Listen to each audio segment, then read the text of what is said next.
The sound of the machine was steady. Beep, beep, beep. It was the only sound in the cold, white hospital room. A doctor, looking tired, spoke to the woman standing by the window. "Miss Stamper, the tests are clear," he said softly. "There is no brain activity. He is gone. It's time to make a decision about the life support." The woman did not turn around. She just stared at the rain hitting the glass. "1 hour," she said, her voice like ice. "Give me 1 hour." The doctor nodded and left her alone. Alone with the man in the bed. The man hooked up to all the wires. The man who was her father. "This is Allison Stamper. She is 45 years old. Today, she is one of the most powerful real estate builders in Denver, Colorado. Her company builds huge, beautiful homes that touch the sky. She lives in a glass house overlooking the mountains. But she was not always this person. She remembers a small, cold apartment. She remembers cheap shoes that hurt her feet. She remembers her mother crying at the kitchen table. Allison worked hard to forget that time. She worked hard to become strong. She built a wall around her heart, and no one was ever allowed in. If you have ever felt like the world was against you, if you have ever been hurt by the people who were supposed to protect you, this story is for you. Allison's journey is hard, but it is real. Follow her story by subscribing to our channel. We promise you won't feel alone here. The man in the bed was named Thomas Grayson. Allison kept her mother's name, Stamper. Thomas left her mother, Sarah, when Allison was just 2 years old. He didn't just leave. He vanished. He married a new woman, Diane. He had 2 new children, Mark and Emily. He gave them his name. He gave them a nice house in the suburbs. He gave them birthday parties and holidays. He gave Allison and her mother nothing. Not a card. Not a dollar. Not a single phone call in 43 years. Allison's mother, Sarah, worked her fingers to the bone at a small diner. She washed dishes and served coffee until her back ached.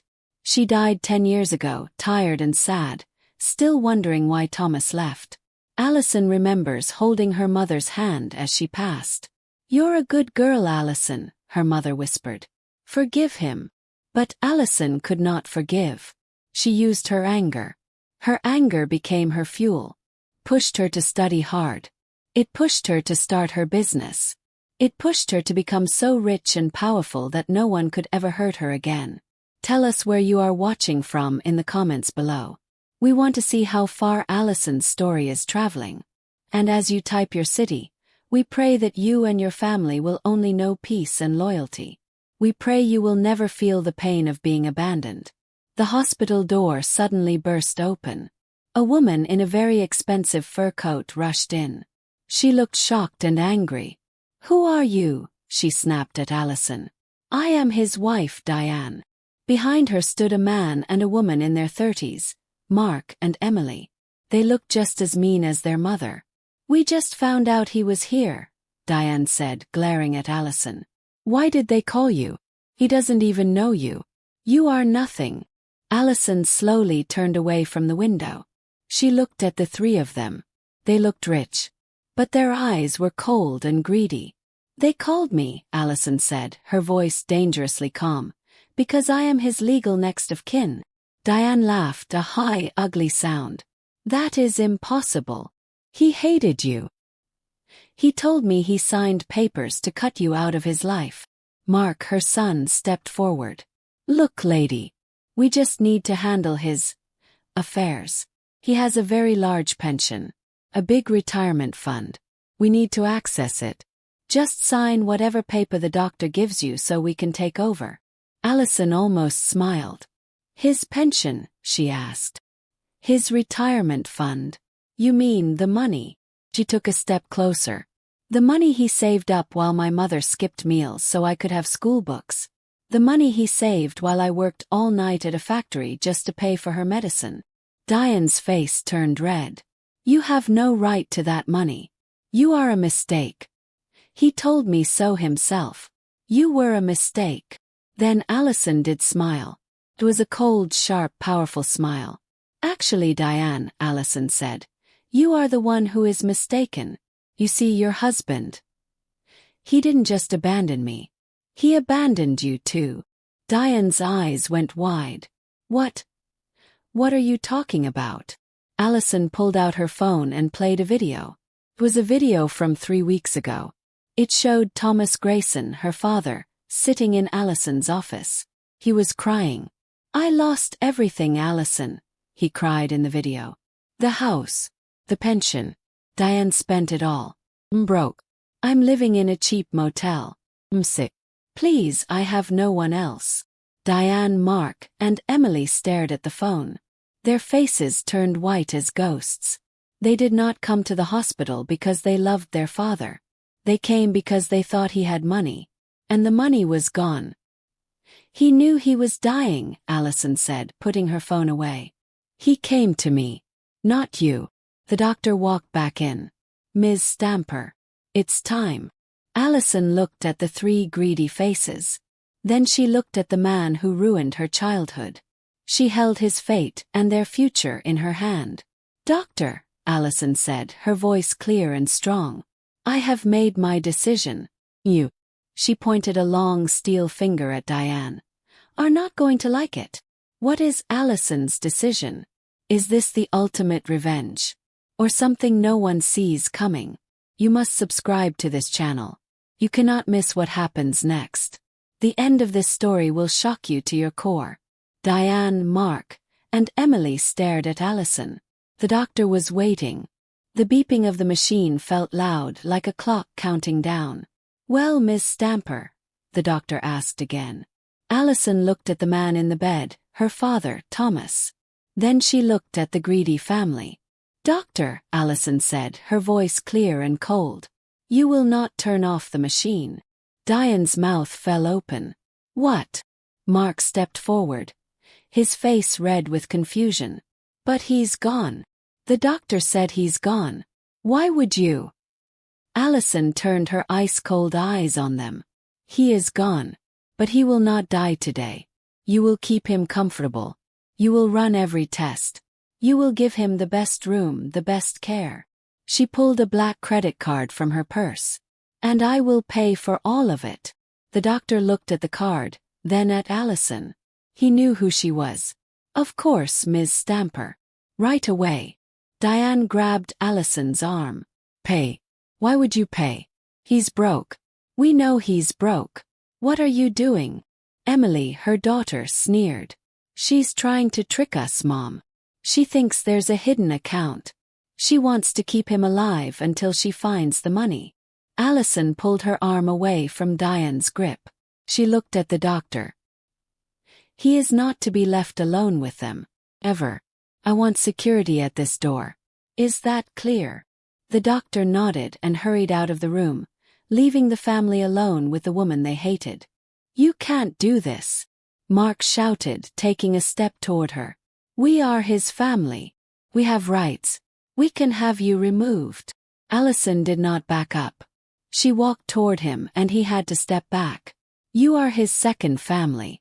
The family he chose, she said, her voice low. But I am his blood. And in the state of Colorado, that makes me the one in charge. She turned to Diane, who looked pale and sick. You thought he cut me out. He didn't. He was too lazy. He never finished the paperwork. He never fully got rid of me. Diane's face was white. You snake. You've been planning this. Allison's mind suddenly flashed back. The image of the hospital room was gone. She was 10 years old again. She was in a small, dark apartment. The air smelled like cheap soup and sickness. It was her 10th birthday. Her mother, Sarah, was in bed. Her skin was hot with a fever.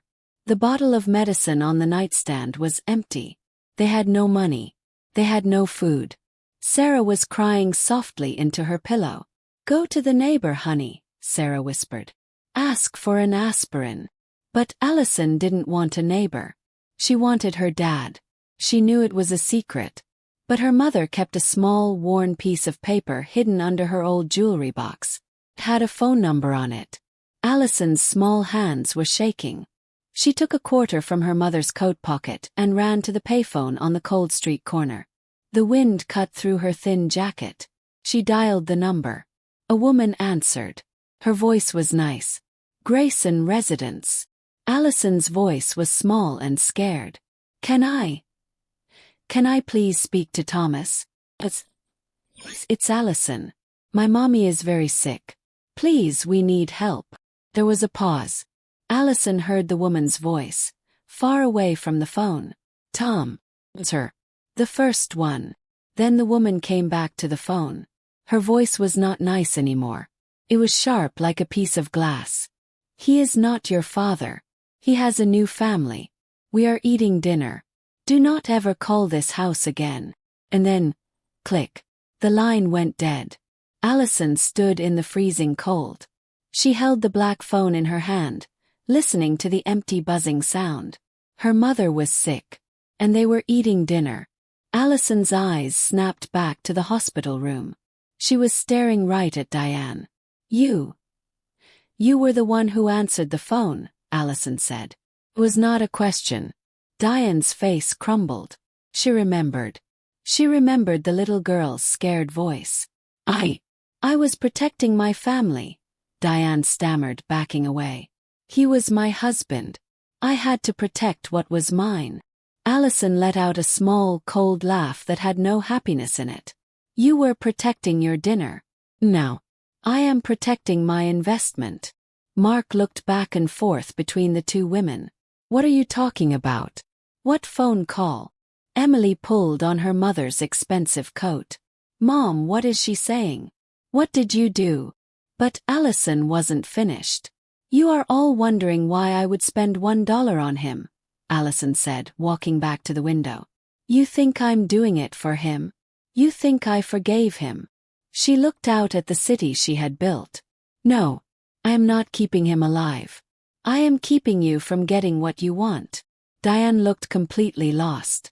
What we want? He's broke. You said so yourself. The video. There is nothing left. Allison turned around slowly. Oh, there is something left. It's the one thing he couldn't spend. The one thing he couldn't give away to his new family. She paused, letting the words hang in the air. The house, Diane. The big, beautiful house you live in. The one you had all your parties in while my mother was scrubbing floors. Diane's hand went to her throat. The house. What about the house? It's in my name. It's mine. Is it? Allison asked. Are you really sure about that? She reached into her expensive leather bag and pulled out a folded paper. It was a legal document.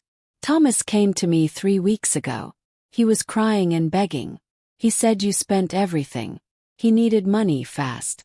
So I gave him money. Allison unfolded the paper. Diane's eyes got wide. She knew what that paper was. No, she whispered. He wouldn't. Allison smiled. I bought something from him, Diane. And he was desperate enough to sell. She held up the paper. It was the deed to Diane's house. Signed over completely and legally to Allison Stamper. He would, Allison said. And he did. You have 24 hours to get out of my house. Diane's face turned into a mask of pure rage. Lies! She shrieked, her voice so high it almost broke. You are lying. That house is mine. Thomas loved me. She jumped at Allison, her polished nails aimed for Allison's eyes. You witch. You forged it. You're trying to steal my home. But Mark, her son, was faster. He grabbed his mother by the waist and pulled her back. Emily just stood there, her mouth open. The pretty, rich life she always knew was gone. They weren't just losing a father. They were losing everything. They were about to be homeless. Allison did not even blink. She slowly folded the deed and placed it back into her expensive leather bag. You have 24 hours, Allison said, her voice as quiet and as cold as a winter morning.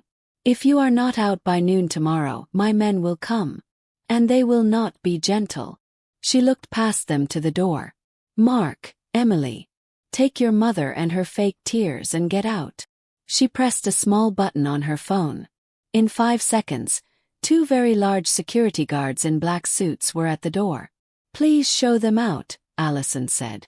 They are a disturbance. You can't do this. Emily finally cried, her voice ugly with panic. Where will we go? We have nothing. You snake. Mark pointed a shaking finger at Allison. You planned this, didn't you? You waited all these years like a spider in a dark corner. You waited for him to be weak, and then you pounced. Allison looked at Mark, and for the first time she almost felt pity. He was always weak, Mark. You were just too rich and too comfortable to see it. Now get out of my hospital room. The guard stepped forward and began to firmly, but gently, push the family toward the exit. As Diane was being forced out of the door, she screamed one last thing. He hated you. He told me. He said you were the biggest mistake of his life. The door clicked shut. The room was quiet again. Only the beep, beep of the machine was left. The word mistake hung in the air. It was a word Allison knew well.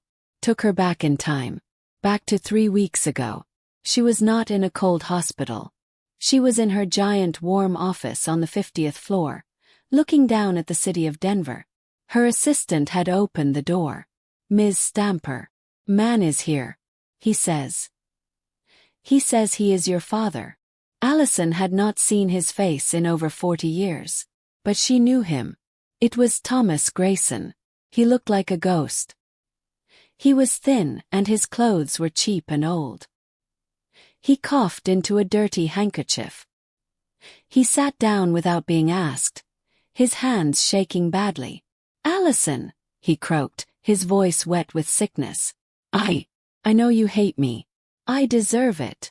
Allison just stared. She did not speak. She did not move. Her heart felt like a cold stone in her chest. I need help, he said, and then he started to cry.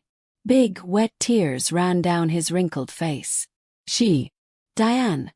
She spent it all, he cried, burying his face in his hands. The pension, the stocks, all of it. She has a problem. A gambling problem. I didn't know how bad it was until the bank called. He looked up, his eyes red and desperate. The house is all I have left. She doesn't know. I kept it in my name. Just in case.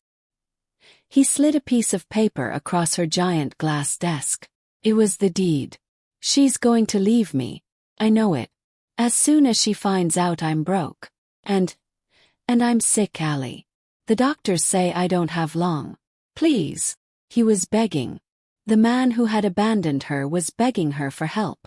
Allison looked at the paper. She looked at the pathetic man who had let her mother die poor. You want my help? She had asked, her voice so quiet he had to lean in. He nodded, sobbing. I'll do anything. Allison leaned forward. I don't want your money, Thomas. I want something else. I want the truth. His crying stopped. He looked confused. The truth. Allison's eyes were like steel. Tell me why. Why did you leave us? Why did you never call, not even when I called you? Why did you let my mother die alone? Thomas had looked at the expensive floor. He was shaking. It wasn't simple, he whispered. Your mother, she. But Allison cut him off. Well, don't you dare talk about her. Tell me about Diane. And so he did. Thomas told her everything. He told her about the phone call when Allison was 10. He told her about the letters Allison's mother had sent. Letters that Diane had found and burned. And then he told her a secret. A secret about Diane. A secret of why Diane hated Allison so much from the very beginning. A secret that Allison still could not believe was true. The beep. Beep. Beep in the hospital room pulled Allison back to today. The greedy family was gone. She was alone again with the man who had told her everything. She had won. She had the house. She had the power. Diane and her children were going to be homeless. Just as he had made her and her mother. It was justice. It was perfect. She had control. She had thought of everything. She was just about to call her lawyer. She was going to tell him to start the eviction papers. But then The door burst open. It was the doctor. He wasn't calm this time. He was running. Ms. Stamper. Miss Stamper, you must come here. Now. Allison's heart stopped. What is it? Is the machine failing? The doctor ran to the bed. He was pointing at the monitors above Thomas's head. The numbers were jumping up and down. The lines were moving fast. I don't understand, the doctor said, his voice shaking. We ran 3 separate tests. He was gone. There was no activity. He looked at Allison, his eyes wide with shock. His brain. It's showing activity. He's trying to breathe on his own. Miss Stamper. I think he's waking up. The slow, steady beep. Beep. Beep was gone. Now the machine was screaming. Beep, beep, beep, beep, beep. It was fast and wild. Allison Stamper, the woman who was always in control, felt her hands go cold. She stared at the green line on the monitor. It was jumping up and down like a frightened heart. What does that mean? She demanded. The doctor was already pushing buttons. His face a mask of disbelief. It means there was a mistake. Tests were wrong. Or this is something I have never seen before. His brain it's working. Get him stable. Allison commanded, her voice sharp. But inside her mind was spinning. Her whole plan, her perfect cold revenge. It was all built on one thing. Thomas Grayson being a ghost. A body in a bed that she could control. A living death to punish Diane. But if he woke up, if he could talk. Talking man has power. Talking man can sign new papers. He could tell the police she forced him. He could take back the house. The ghost she was using as a weapon was suddenly becoming a man again. And she was terrified. The doctor shouted for a nurse. I need a full neurological team in here now. The nurse ran in, her eyes wide. Doctor, what is it? He pointed to the monitor. He's coming back. Just as he said it, the shouting in the hallway got louder. I am not leaving this hospital. It was Diane's voice, full of rage. You can't just throw us out. I am his wife. I have rights. The 2 large security guards were trying to push her, Mark, and Emily toward the elevators, but they were fighting back. Allison's mind flashed back to her father's visit. To the secret he told her. She burned them, Allie. Thomas had cried in her office. Your mother. She wrote to me. Twice a year. For 10 years. She never asked for much. Just for help with your school clothes. He couldn't look Allison in the eye. And I did send money. Not much. But I did. I sent cash in a card every Christmas. Allison had frozen. Her mother never got any money. They had spent Christmases eating toast and weak soup. What happened to it? Allison had asked, her voice like ice. Diane, Thomas whispered, his voice full of shame. She found the letters. She found the cards. She burned the letters. And she kept the money. She told me you 2 were fine. She said your mother had married a rich man. He finally looked up at Allison. His eyes begging her to understand. She was so jealous. She was terrified I would leave her and go back to you and Sarah. She did it all. She cut you out. Not me. It was her. This was the secret. The final ugly truth. Diane didn't just stand by while they starved. She actively stole from a sick woman and a little girl. Back in the hospital, the doors burst open. It was not the security guard. It was Diane. She had fought her way past them. What is going on in here? She screamed, her eyes wild. Why are the doctors running? And then she saw it. She saw the monitor. She saw the nurses working on Thomas. She saw the panic. Her son, Mark, grabbed her arm. Mom, let's go. There's nothing. But Diane's eyes locked on the jumping green line. She looked at Allison, then at the doctor. A new, slow, terrible hope was spreading across her face. He's not gone. Allison stepped in front of Diane, blocking her path to the bed. I told you to leave. Security. The guards grabbed Diane's arms again. But Diane was not fighting them. She was smiling. It was an ugly, broken smile.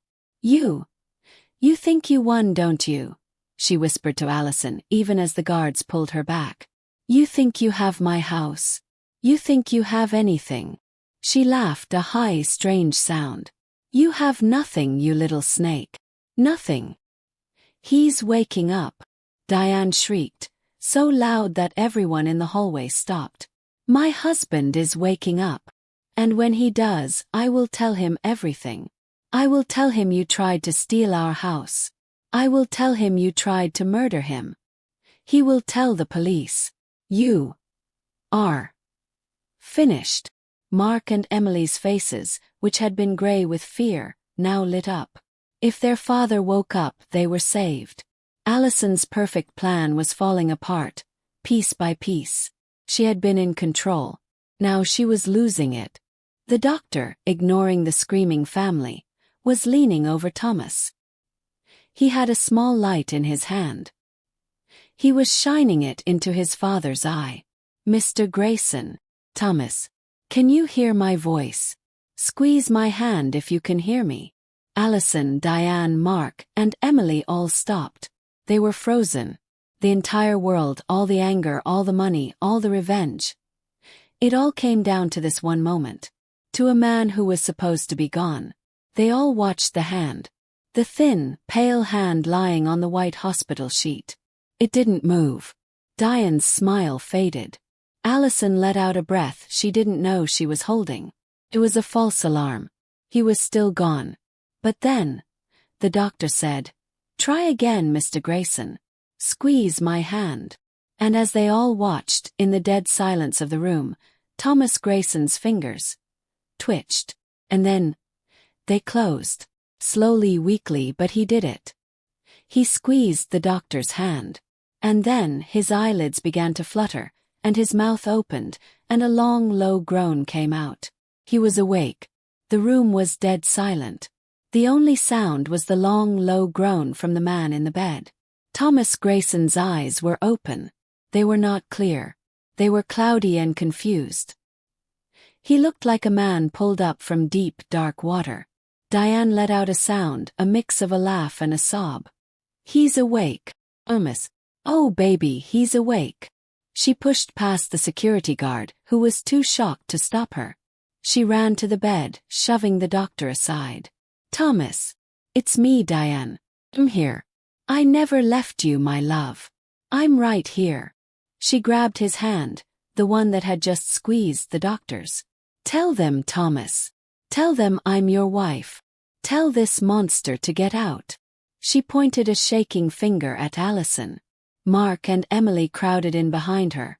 Their faces suddenly filled with victory. They were saved. Their father was back. Allison's plan. Her house, her revenge. It was all turning to dust. Allison stood frozen.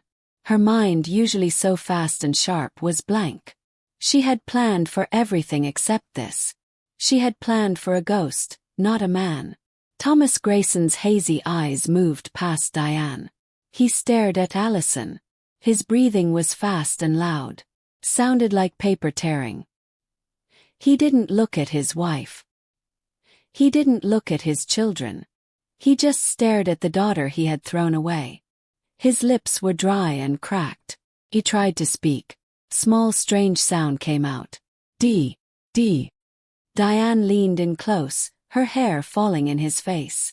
What is it, darling? Diane. Yes, it's me, Diane. I'm here. But Thomas's eyes did not move from Allison. He lifted his other hand, the one with the 4 needle in it. He was trying to reach for her. What is he doing?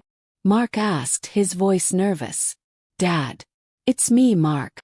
We're here for you. But Thomas ignored him. His eyes were locked on Allison. His face was full of... What was it? Fear. Pain. Regret. Allison felt a strange pull. She took one step toward the bed. Then another. She was now standing opposite Diane.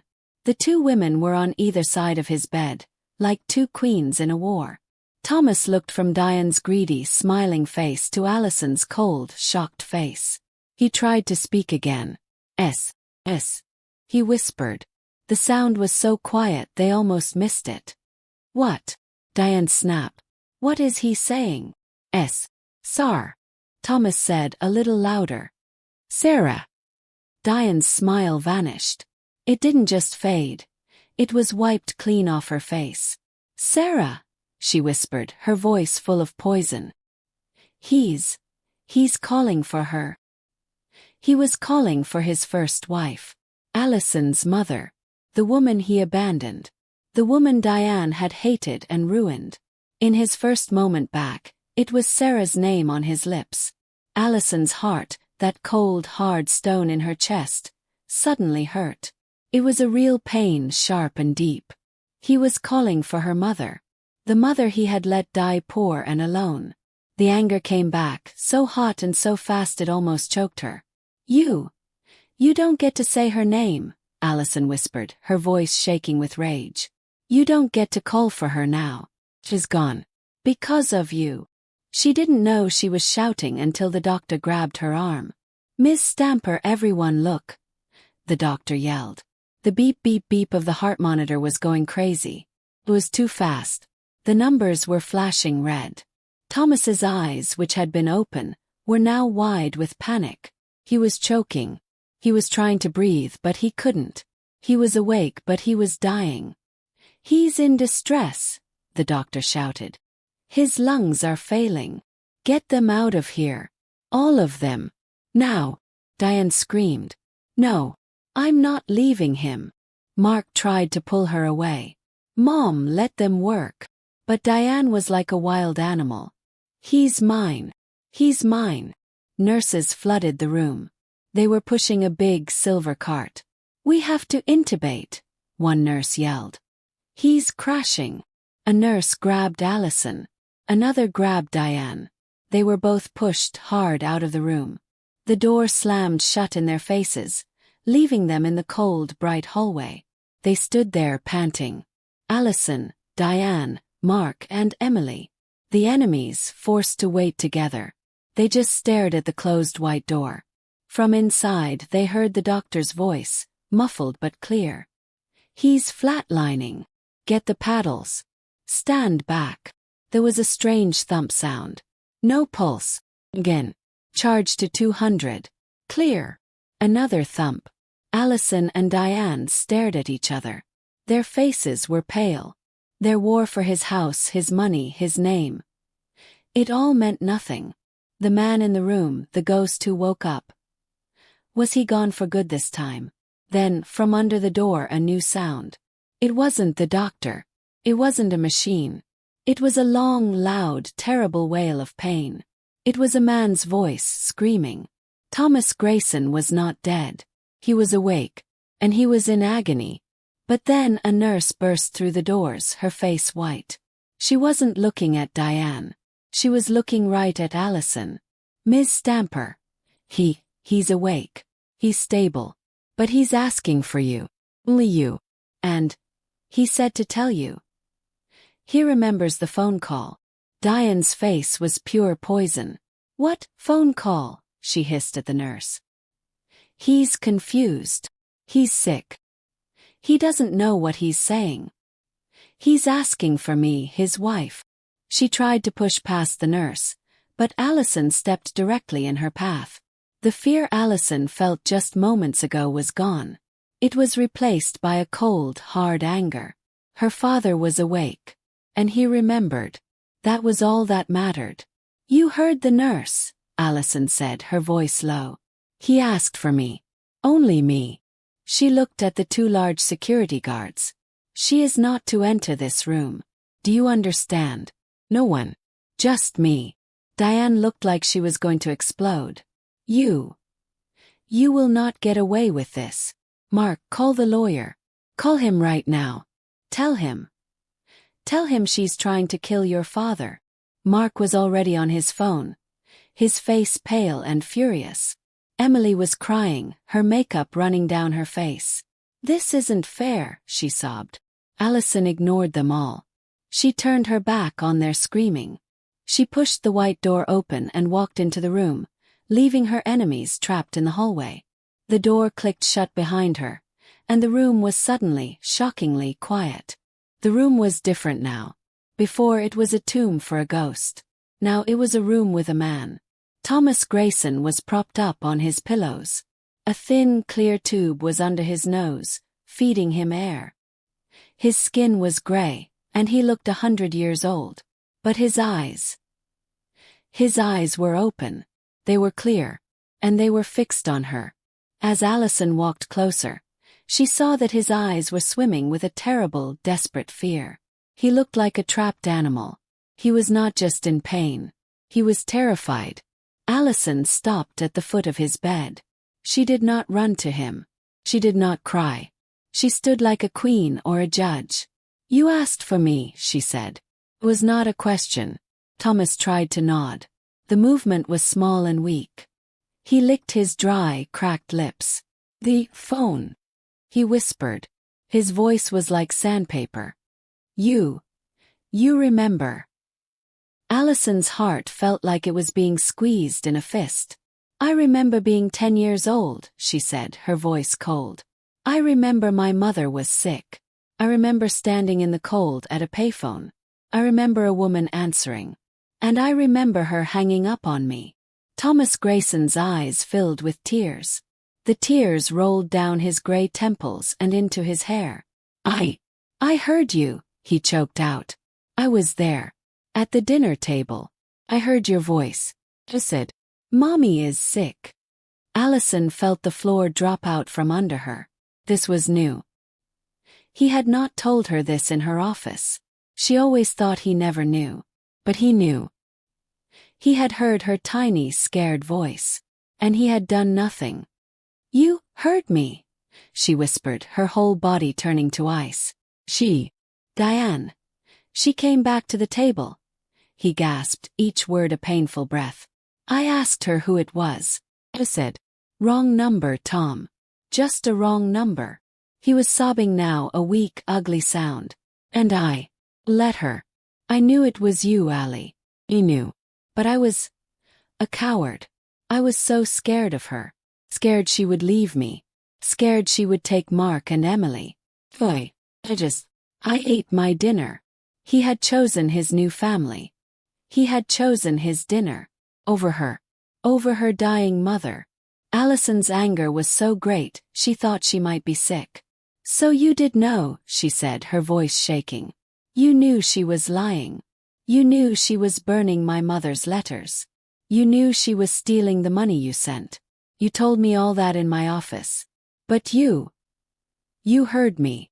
She stepped closer to the bed, her shadow falling over him. "And you let it happen." He was not just weak. He was the worst kind of evil.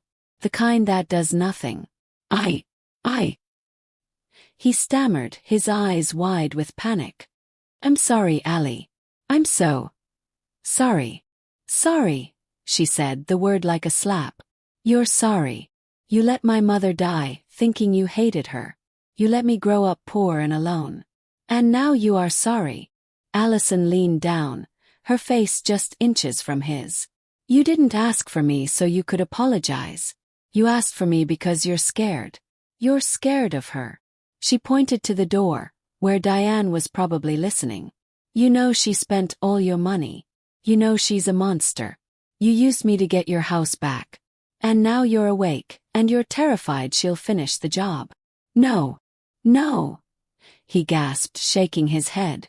The monitor started to beep faster. You don't understand. The house, Diane. It's worse." He grabbed her wrist. His hand was surprisingly strong. "Allie, the fire." "What fire?" Allison said, trying to pull her hand back. "What are you talking about?" Thomas's eyes were huge. He was trying to tell her a new secret. A secret worse than the phone call. "The fire. At your old apartment. When you were a baby. It wasn't an accident," he whispered, his voice full of terror. "Diane. She started it." Allison froze. Fire. A fire. She had a faint scar on her arm. Her mother had always said it was from hot water. Before Allison could say a word, the hospital door flew open. But it wasn't Diane. It wasn't a nurse. It was Mark. His face was cold and hard. He was holding a piece of paper. "It's over," Mark said, his voice flat. "We just got an emergency court order. You're removed. My mother and I have full control over his medical care." He pointed at Allison. "You are not family. You are a threat. Get away from my father. Now." Mark held the court order up like a shield. "Security. Get her out of here. She's trespassing." The words "fire" and "Diane started it" were pounding in Allison's head, louder than any alarm. She looked down at her left arm, at the faint, pale scar she had seen her entire life. Pot of hot water. That was the lie. Allison looked up, not at Mark, but at her father. Thomas's face was a mask of pure terror. He knew what he had done. He had given his monster a name, and now he was being left alone with her. The guards, who had been her guards, now looked at the paper. They were paid by her, but the law was the law. "Ma'am, you have to come with us." They gently took Allison's arm. As they pulled her toward the door, Diane pushed past them. She walked straight to Thomas's bed, her victory so bright it was ugly. "It's okay, darling," Diane cooed, stroking his gray hair. "Mommy's here now. Everything is going to be just fine." Thomas flinched, his eyes squeezing shut. He let out a tiny, weak sound. It was the sound of a man who had just given up. The heavy door clicked shut, and Allison was on the wrong side. She was in the cold, bright hallway. She could hear Emily's happy crying inside. "You did it, Mark. Oh, I knew you could do it." But Allison didn't hear them. All she could think about was her father, trapped in that room with the woman who tried to kill her. It was impossible. But the scar on her arm was real. Her mother's lie was real. Thomas's terror was real. He wasn't just sick. He was in a cage with his own monster. Allison sank onto a hard, plastic chair in the waiting area. Her mind flashed back. She was 5 years old, sitting in a small metal tub. Her mother, Sarah, was gently washing her arm. "Mommy, what's this mark?" Allison had asked, pointing to the smooth, white patch of skin. Sarah's hands had stopped. Her face, usually so warm, had become sad. "Oh, that was just an accident, baby," Sarah said softly. "You pulled a big pot of hot water off the stove when you were learning to walk. It's our little secret." It wasn't hot water. It was a fire. Why would her mother lie? A new, terrible thought hit Allison. Maybe Thomas was the one lying now. Maybe he was just a sick, desperate old man. Maybe he was saying the one thing he knew would turn Allison against Diane forever. He was a coward. He was a liar. He had lied his whole life. Why would he stop now? But then, why would her mother lie too? Sarah was a good, honest woman. She would only lie about one thing: to protect her daughter. To protect her from a truth so dark, a child could never understand it. The doubt was poison. But Allison Stamper did not sit in doubt for long. She built skyscrapers. She moved mountains. She would find the truth. She pulled out her phone. She did not call her high-priced lawyer. She called a different number. A man named Silas. Silas was not a lawyer. He was a ghost. He was the man she called when things needed to be found, or when people needed to disappear. "Silas," she said, her voice flat and cold. "Denver General Hospital. Need you. And I need a file. An old one. Fire. An apartment fire in Boulder 43 years ago. My name was Allison Stamper. Her name was Diane Grayson." Back inside the room, Diane had sent Mark and Emily to the cafeteria to celebrate. She was finally alone with Thomas. She smiled, walking slowly to his bed. "Well," she said, her voice no longer sweet. "You've made a big mess, haven't you, Tom?" Thomas was shaking. The heart monitor was beeping faster. Get away from me, he gasped. Diane, please. She picked up his plastic cup of water. No more talking. You've done enough talking for one day, don't you think? You look thirsty. She didn't give him the water. She just held it in front of him, just out of his reach. All those years, she whispered. I took care of you. I gave you 2 beautiful children. I cleaned up your first mistake. And this is how you thank me. You try to give my house. My house. To her. Thomas was gasping now. It wasn't she.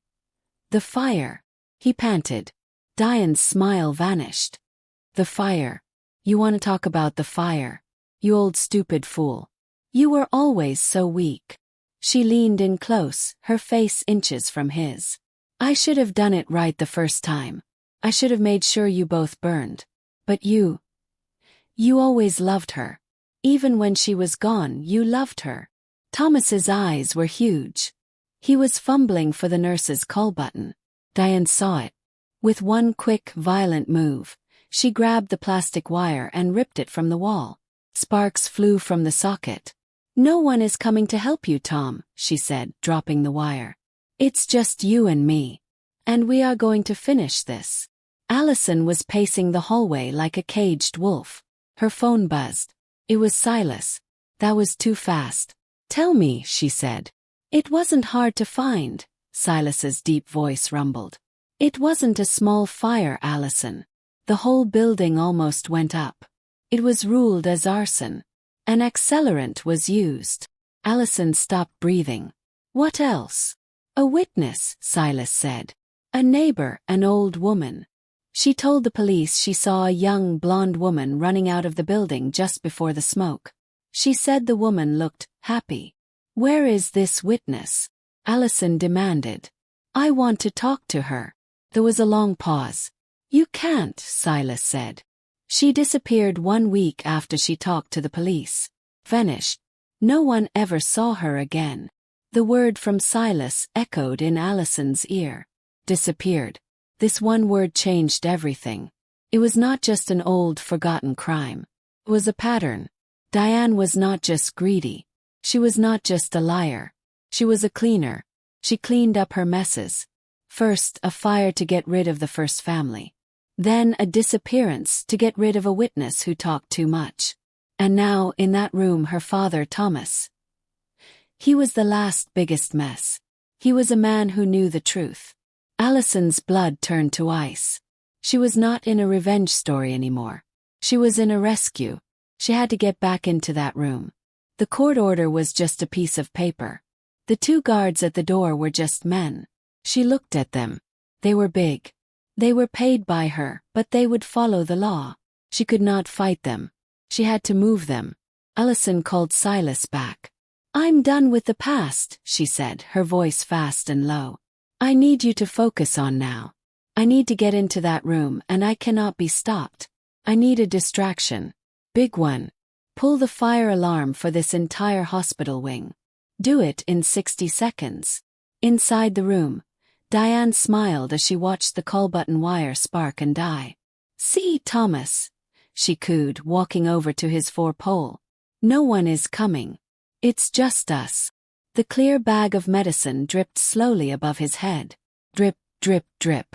The doctor said this medicine is very important for your heart, she said, tapping the bag with her long red nail. He said it's very strong.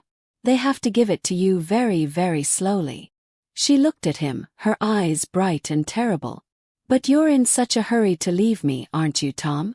Let's just speed things up. She reached up and rolled the small wheel on the 4-line all the way open. The medicine stopped dripping. It began to flow. Down in the bright, noisy cafeteria, Mark and Emily were sitting at a table. Mark had bought them both a huge piece of chocolate cake. We did it, Em, Mark said, his mouth half full. That which is finally gone. We're safe. Emily poked at her cake. She didn't feel safe. Mark. Did you see Mom's face? When she was in the hallway. She looked scary. Mark rolled his eyes. She was just angry, Em. Allison was trying to ruin us. Mom is a fighter. She protects her family. Emily shivered. I don't know, Mark. It didn't feel like she was protecting us. It felt like she was hunting. Allison stood by the elevators. She was waiting. The memory of the fire was suddenly so clear. It wasn't a story. It was real. She could feel the heat. She could smell the smoke. She could hear her mother, Sarah, screaming her name. She remembered being wrapped in a thick, wet blanket. She remembered her mother climbing out the second-story window, holding Allison tight to her chest. It's okay, baby, it's okay, I've got you, Sarah had cried, her voice full of smoke and terror. They jumped. Allison had been safe. But her mother's leg had broken in a bad way, a bone sticking out. Sarah had lied. She said it was hot water. She lied to protect her daughter from the truth. A monster had tried to murder them. Back in Thomas's room, the world was spinning. He could feel the medicine hitting his heart. It was not a gentle feeling. It was a punch. His heart was beating too hard, too fast. It felt like it was going to break out of his chest. He couldn't breathe. A strange heat was spreading up his neck. Dee, please. He gasped, his eyes begging her. Stop. Diane just watched him, a small, curious smile on her face. What's wrong, Tom? Is it working? You'll be with Sarah soon. You always loved her more anyway. Go. Go be with her. Suddenly, a loud, screaming alarm filled the hospital. Whoop, whoop, whoop. Red lights flashed on every wall. Fire! Fire! All personnel evacuate. The two guards at Thomas's door jumped up. It's on this floor, one yelled. What do? We can't leave the post. We have to check the fire exit, the other said. Through the chaos, Allison walked toward them. She wore a calm, serious face. She held up a fake ID card Silas had ready. I'm with hospital management, she said, her voice full of power. You two secure the hallway. I will check on the patient. They didn't question her. They ran. Diane's head snapped toward the alarm. She was angry. She was so close. The door burst open. She spun around, ready to scream at a nurse. But it was Allison. She was standing in the doorway, her face like stone. Get away from him, Allison commanded. Diane's shock turned to pure rage. Ooh. How? The court order. The hospital is on fire, Diane, Allison said, walking slowly into the room. And you and I are going to talk about a different fire. The one you started 43 years ago. Thomas was turning blue. He was too weak to speak. But he used his last bit of strength. He lifted a shaking finger and pointed. He pointed at the floor bag, which was now almost empty. Allison's eyes followed his finger. She saw the bag. She saw the wide-open tube. She understood. What did you do? She screamed. She lunged forward and ripped the needle out of his arm. Dan just laughed. Cold, empty sound. It doesn't matter. You're too late. He's a weak old man. His heart can't take it. Allison's blood ran cold. You did this. Diane backed toward the door, her eyes shining. He talked too much. Just like that old woman from the fire. The witness. She liked to go for long walks by the river. Dan smiled. It's so sad. I just slipped. A terrible, terrible accident. The fire alarm suddenly stopped. The whooping sound died. The red lights went out. The hallway was dead silent. Just like this, Diane said. She grabbed the heavy metal heart monitor from the cart. With all her strength, she swung it right at Allison's head. Time for you to slip too. Allison's mind barely had time to react. The heavy metal monitor swung through the air, aimed right at her skull. She didn't step back. She fell forward. She ducked under Diane's arm, just as the machine smashed into the wall behind her. A cloud of white plaster dust exploded into the air. The heavy monitor crashed to the floor with a sound like a small bomb. Diane stared, shocked. She expected Allison to be lying on the floor. She did not expect her to be standing, breathing hard, between her and the door. You pest! Diane shrieked. You've been a pest since the day you were born. Allison glanced at the bed. Her father's face was a terrible shade of blue. His chest was still. Poison. She had pulled the 4, but was she too late? He's gone, Diane laughed, her voice shaking with rage. You're too late. And you're next.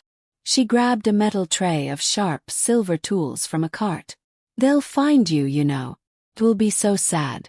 The crazy daughter, mad about the house, killed her poor, sick father.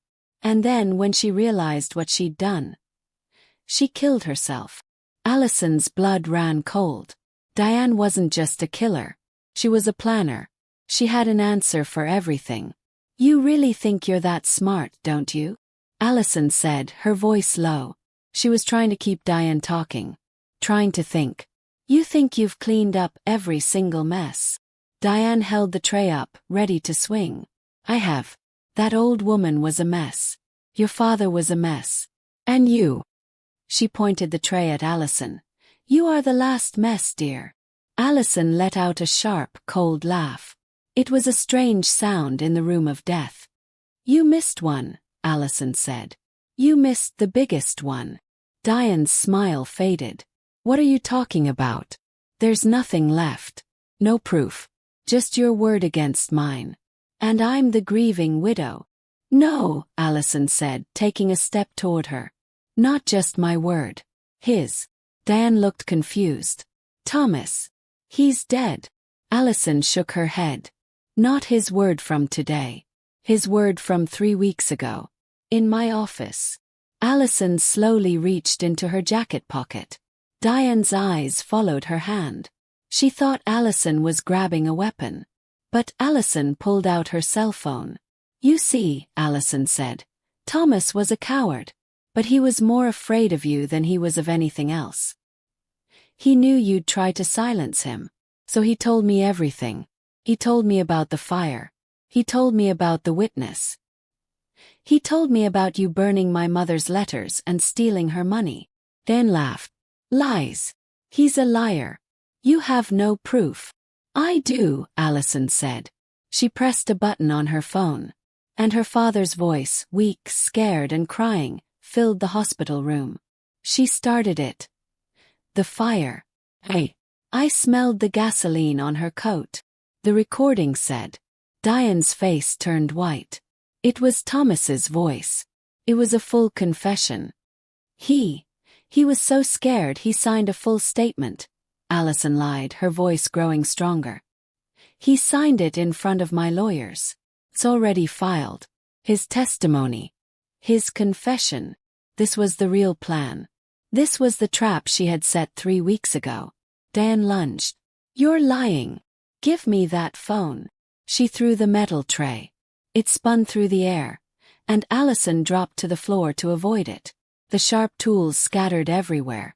Diane was on her, a wild animal, her nails clawing for the phone. I'll kill you. I'll kill you both, she screamed. But Allison was stronger. She was fueled by 43 years of rage. She grabbed Diane by the wrists and pushed her back hard. Diane stumbled. She was finished. The confession was real. Her life was over. She looked at Allison, her face a mask of pure hate. Then she looked at the bed. Thomas. If I am going to prison, Diane hissed. He is not going to be alive to see it. Before Allison could stop her, Diane grabbed the oxygen pillow from under Thomas's head. She slammed it down onto his face. Hard. No! Allison screamed. It was a roar. She flew at Diane, tackling her. The two women crashed to the floor, rolling over the sharp, scattered tools. They were punching, scratching, and screaming. Diane was fighting for her freedom. Allison was fighting for the man who had ruined her life. She didn't know why. She just knew she could not let this woman win. Not again. Allison grabbed Diane's hair and slammed her head against the hard floor. Once. Diane went limp. Allison stood up, shaking, covered in blood and sweat. The door opened. Allison spun around, ready to fight again. But it was Mark and Emily. They were standing in the doorway, holding paper cups of coffee. They stared at the scene. They saw their mother, unconscious on the floor. They saw their father, blue, with a pillow lying next to him. They saw Allison standing over them like a killer. "Mom," Emily whispered. Her coffee cup dropped from her hand, splashing all over the floor. "Mark." He just stared. Allison braced herself. He would scream. He would call the police. But Mark didn't scream. He just looked at his mother on the ground. Then he looked at his father. Then he looked at Allison. Very slowly, he pulled his own phone out of his pocket. It was on. The screen was lit up. It was recording. I got here when the alarm stopped," Mark stammered, his face sick. "The door. It was open a crack. I heard her. I heard her say, 'I'll kill you both.'" He looked at his unconscious mother. "I heard everything. The confession. The fire. Oh God. Emily. She's a monster." Mark stood frozen in the doorway. His phone held up like a small, strange shield. His voice was shaking. I heard her. I heard her say, 'I'll kill you both.'" Emily was crying, hiding her face in her hands. She couldn't look. Just then, the doctor and nurses, who had been running from the fake fire alarm, burst back in. "We heard the crash," the doctor yelled. He saw the scene. Diane on the floor. Allison breathing hard. And Thomas on the bed, still and blue, with the pillow lying next to him. "He's in full arrest," the doctor shouted, shoving everyone out of the way. He ripped Thomas's gown open. "Get the paddles. Now." Allison, Mark, and Emily were pushed back against the wall. They were enemies, but now they were just 3 broken children forced to watch. "Clear," the doctor yelled. Thomas's body jumped on the bed. "Nothing." Again. "Charge to 200. Clear." His body jumped again. Allison watched, her heart a cold, empty stone. She didn't know what to wish for. His life. Or his death. As the doctors worked, 2 police officers arrived. The fire alarm and the sound of the crash had brought them. They saw Diane, who was starting to wake up. They saw the scattered tools. "What happened here?" one officer asked, his hand on his gun. Before Allison could find her voice, Mark stepped forward. He held up his phone. "My name is Mark Grayson," he said, his voice stronger now. "And this is a recording of my mother, Diane Grayson. She just confessed to murder. And she just tried to kill my father." Diane's eyes opened. She saw the police. She saw Mark, holding his phone out to the officer. She heard her own voice, screaming from the little speaker. "If I am going to prison, he is not going to be alive to see it." The blood drained from her face. It was over. The game was lost. She didn't scream. She didn't fight. As the officers pulled her to her feet and put her hands behind her back, she just stared at Allison. Her eyes were not angry. They were not hateful. They were just empty. She had lost. The mistake had won. "We have a pulse," the doctor suddenly shouted. "It's weak, but it's there." Thomas Grayson was alive. He had been pulled back from the very edge. He had survived the poison. He had survived the pillow. The doctor looked at Allison, his face full of sweat. You pulled the 4. You got here just in time. You saved his life." Allison looked at the weak, broken man on the bed. She had saved the man who had ruined her life. She didn't feel like a hero.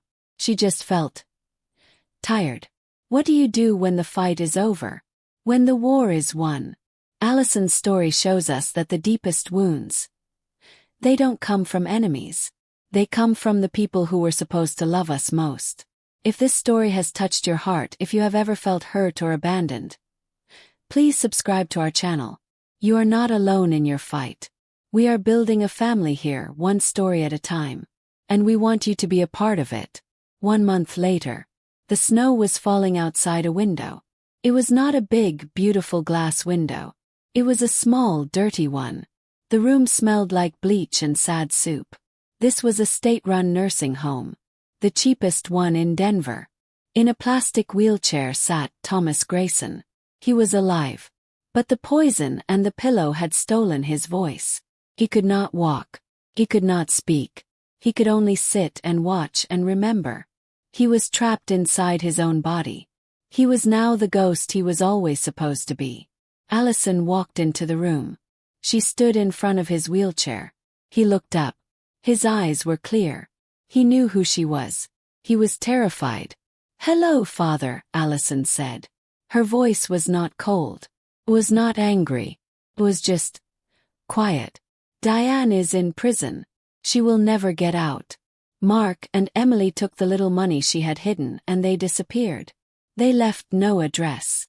She knelt in front of him so they were eye to eye. "You have nothing. No one."